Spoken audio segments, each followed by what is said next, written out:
కార్యకర్తలకు ఇచ్చినందు తప్ప చెట్టు గట్టేసి కొట్టలేదు. అదే నిజాం సర్కార్ అయితే ఇట్లా తప్పు చేసిన వాళ్ళు ఊర్లో కోదండం వేసి లాగులో తొండలు ఇడిచి తిరిగింది కళ్ళకు కొట్టేటోళ్ళు ఇట్లాంటి తప్పులు చేసిన వాళ్ళు. కానీ కాంగ్రెస్ పార్టీ కార్యకర్తల ప్రభుత్వం మంచిది కాబట్టే ఈరోజు ఇవన్నీ చేయలేదు. ఇవి చేసినందుకు పాపాల భైరవుడు రావాలనా? దేనికోసం రావాలి? మళ్ళా కొడుకును ముఖ్యమంత్రిని చేయడానికి, అల్లుని మంత్రిని చేయడానికి, సారాలో సోడా పోసేటోని రాజ్యసభ చేయడానికి, బిడ్డకు ఎమ్మెల్సీ చేయడానికి పాపాల భైరవుడు రావాలనా? దేనికోసం రావాలయ్యా నేను అడుగుతున్నా.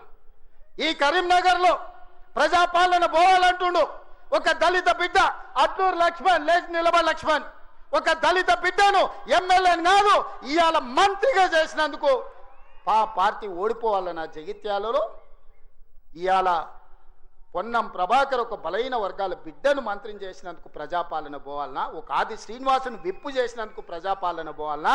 ఓ విజయ రమణారావును విప్పు చేసినందుకు ఈరోజు ప్రజాపాలన పోవాలనా?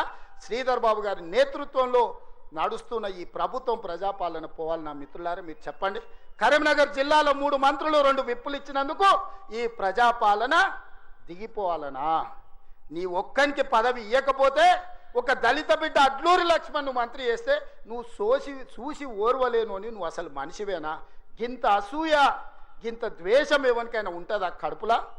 ఇంతకాలం ముసుగు తొడుకొని బతికాడు, ఈ నాళ్ళకు ఆ ముసుగు తొలగిపోయింది. కడుపు నిండా విషమే, విషమున్నోడు ఇవాళ కడుపులో కత్తులు పెట్టుకొని కౌగిలించుకుంటారు. చూస్తున్నాం. ఆయన ప్రభుత్వం వస్తాడంటే ఈయనకు పెద్ద పదవి ఇస్తాడంట.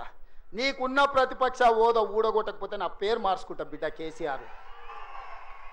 2023లో నిన్ను ఓడగొట్టిన, 2024లో నీకు గుండు సున్నా ఇచ్చిన, సర్పంచ్ ఎలక్షన్లో పాతరేసిన, మున్సిపల్ ఎన్నికల్లో ఉప్పు పాతరేసిన, జూబ్లీ హిల్స్ కంటోన్మెంట్లో నీకు గోరి కట్టిన, వచ్చేసారి ఆ గోరి మీద మా కాంగ్రెస్ పార్టీ కార్యకర్తలు జెండా ఎగరేస్తారు.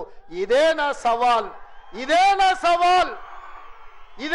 సవాల్ కాంగ్రెస్ పార్టీ కార్యకర్తల తరఫున.